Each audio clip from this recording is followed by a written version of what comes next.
encontramos en estos momentos en el laboratorio de fisiología con el profesor Joel Peña. Vamos a empezar a realizar en este momento una entrevista al profesor. ¿Cómo está, profesor? Muy bien, gracias. Encantado. Queremos hacerle unas preguntas muy puntuales en esta entrevista sobre lo siguiente. ¿Qué edad tiene usted, profesor? Disculpe que comencemos así. Actualmente tengo 40 años cumplidos. Ok, profesor. ¿Qué disciplina deportiva usted desarrolla? Comencé, en mi primer inicio en el punto de vista deportivo, comencé en el levantamiento de pesas, así categoría olímpica, es decir, en bioma y arranque, que hoy se conoce como halterofilia. Empecé en los tres primeros años fundamentado en ese deporte y posterior a ello, una vez que abandoné el deporte per se, comencé en la búsqueda de la preparación física. Hoy actualmente ya tengo un poco más de 20 años en el área del fitness, en lo que es preparación física. Excelente. ¿Qué tiempo más o menos entonces tiene dentro de su disciplina globalmente? Dentro de la práctica del ejercicio físico y como preparador físico llevo más de 20 años, específicamente 23 años. Excelente, profesor. ¿Cuántas veces a la semana entrena usted? El entrenamiento que yo tengo es variado, porque dentro de las disciplinas que yo realizo a lo largo de la semana son diversas. Estoy ahora en una etapa de carrera, es decir, corriendo de manera frecuente y de manera sistemática, preparándome para un evento competitivo que es media maratón, posterior a un maratón. Corro 3 veces a la semana, incluyendo el fin de semana, 2 veces por semana, una los fines de semana. De lunes a jueves doy clases de Insanity de manera sistemática, 4 veces a la semana, y desde el punto de vista del entrenamiento, con implementos, sobrecarga, lo que uno dice en el gimnasio, propiamente dicho, 4 veces a la semana. Perfecto, profesor. Cuando a usted le toca el entrenamiento en horas de la mañana, ¿usted desayuna o no desayuna? Fundamental, siempre desayuno. De hecho, es una de las premisas que nosotros como preparadores físicos, asociado al área donde yo me desenvuelvo, que es el área de la fisiología y el ejercicio, siempre recomendamos como un elemento base y fundamental la nutrición. Entonces, fundamentado en ello, es importante siempre mantener los estados energéticos recuperados y para eso, o restablecidos, y para eso es necesaria la alimentación. En lo particular, siempre desayuno. Salir a una actividad sin desayunar, eso sería contraproducente. Perfecto, profesor. ¿Nos puede hablar un poco de los efectos de la adaptación fenotípico y genotípico del ejercicio físico? Sí, fundamentalmente nuestra estructura desde el punto de vista fisiológico está asociado a dos parámetros considerables. Uno de ellos es lo que nosotros conocemos como la estructura fenotípica y otro la genotípica, como bien tú lo has mencionado.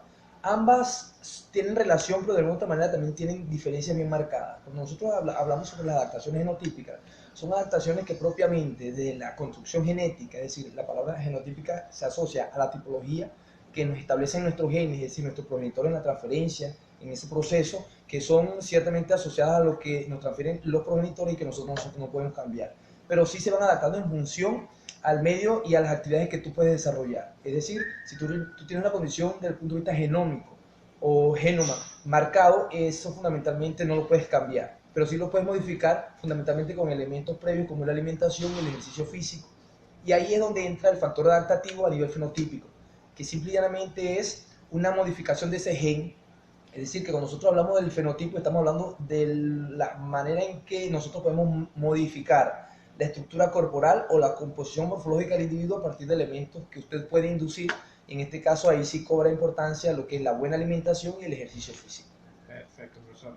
Con respecto a los aspectos biopsicosociales del ejercicio físico, ¿nos puede enumerar muy puntual la parte positiva y la parte negativa? Sí, fundamentalmente en las últimas décadas se ha establecido que el ejercicio físico de base, y eso ha sido estudiado y comprobado, genera grandes beneficios y aportes importantes a lo que es el contexto generalizador del ser humano, no solamente desde el punto biológico, sino desde el punto de vista psicológico y social, es decir, ese ente biopsicosocial que la sociedad busca en cada uno de los seres humanos. Sin embargo, también se establece que, si bien es cierto, el ejercicio físico no representa la panacea o el mal, o mejor dicho, el remedio para todos los males que nos aquejan en la actualidad, pues también nosotros podemos establecer que el ejercicio no dosificado o no controlado también puede generar efectos perjudiciales.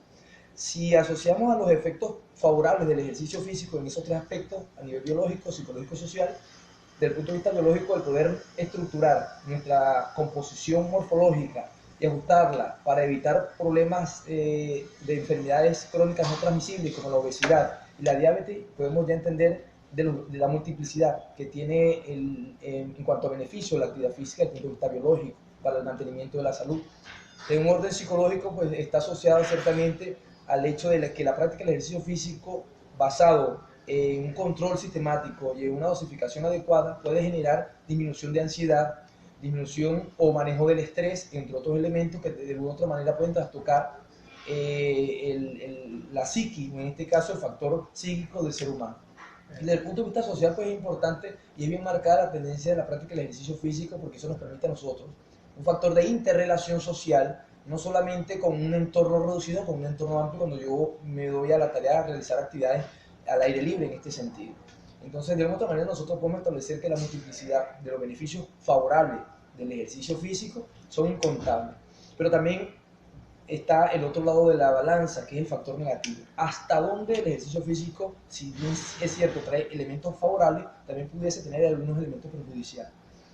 Existen patologías bien marcadas que están asociadas al orden psicológico, pero también repercuten en el orden biológico del que practica el ejercicio físico. Ciertamente, la caracterización del ejercicio físico, para que sea fundamental y que sea favorable para el organismo, debe tener dos consideraciones importantes: dosificación y control.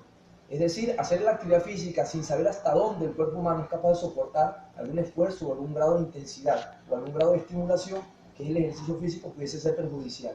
Entonces es importante que el ejercicio físico esté conducido, esté orientado, dosificado, controlado y por supuesto supervisado por los especialistas, de manera que lejos de generar beneficio en el organismo del individuo, vaya a traer repercusiones o elementos adversos si realmente no se conduce de forma favorable desde el punto de vista biológico.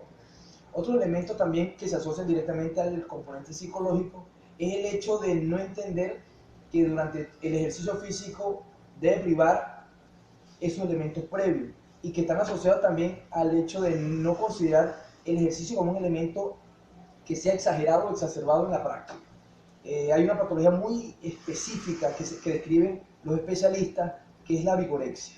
Fundamentalmente, en términos muy sencillos, la vigorexia es el hecho de poder, mayormente en el caso en el género masculino, ver un estado de apreciación corporal muy errado, así como en este caso la anorexia o la bulimia, que se pueden generar como elementos adicionales en el género femenino, porque estos elementos trastocan mucho lo que es la imagen corporal. Entonces la persona puede estar bien, pero nunca se ve bien y satisfecho consigo mismo. Y ese elemento patológico puede generar trastornos que pueden incluso conducir a la utilización y a la implementación de elementos que son completamente nocivos para la salud, para favorecer el cuerpo, porque el sujeto no se ve agradado con lo que ve corporalmente a diario. Y eso de alguna otra manera genera trastornos psicológicos, e incluso estos trastornos psicológicos pudiesen generar un factor de exclusión desde el punto de vista social. Entonces, generalmente estas personas que tienen esta patología se aíslan mucho porque se sienten rechazados por el entorno social, porque piensan que ese entorno social no los ve como ellos quisieran verse. Entonces, de alguna otra manera, el hecho de poder considerar el ejercicio físico como un elemento base que pueda favorecer la condición orgánica, psicológica y social del individuo, también pudiese tener repercusiones si realmente no se supervisa y no se controlan los efectos que él mismo pueda generar. ¿Considera usted que es importante sudarlo durante la rutina de ejercicio físico? Fíjate, nosotros desde el punto de vista fisiológico tenemos factores de conversión, que son patrones fisiológicos asociados a la dispersión de calor que nosotros producimos durante el ejercicio físico. Uno de los mecanismos más expeditos para poder entonces termorregularnos desde el punto de vista de la temperatura es la sudoración, por un factor de conversión que permita transferir el calor corporal interno hacia afuera, es decir, hacia la periferia, para que el cuerpo pueda tener la capacidad de autorregularse. Cada vez que nosotros realizamos ejercicio físico o actividades con una intensidad específica, eso genera un calor corporal, y ese calor corporal el cuerpo lo disipa a través de la sudoración. Ciertamente está asociado al hecho de que una persona pueda transpirar mucho o poco, va a depender mucho de la activación de su propio metabolismo, pero fundamentalmente es uno de los mecanismos más expeditos para exponer toda la condición calórica que el cuerpo genera en el interior producto del ejercicio físico, y poder termorregular y generar un equilibrio base o un equilibrio homeostático en ese sentido. También se puede agregar que se liberan las toxinas. Ciertamente, ese es un elemento bien favorecedor, el hecho de que cuando tú expulsas a través de la sudoración, excretas toda la condición de toxinas que puede generarse desde el punto de vista metabólico, y que es una manera más expedita también de expulsar dióxido de carbono y otros elementos también que pueden depurarse a través del proceso de sudoración. Bueno, pues un millón de gracias. No, siempre a la orden, agradecido. Hoy, bueno, agradecido a todos los que nos ven. Muchas gracias a todos. Hasta luego.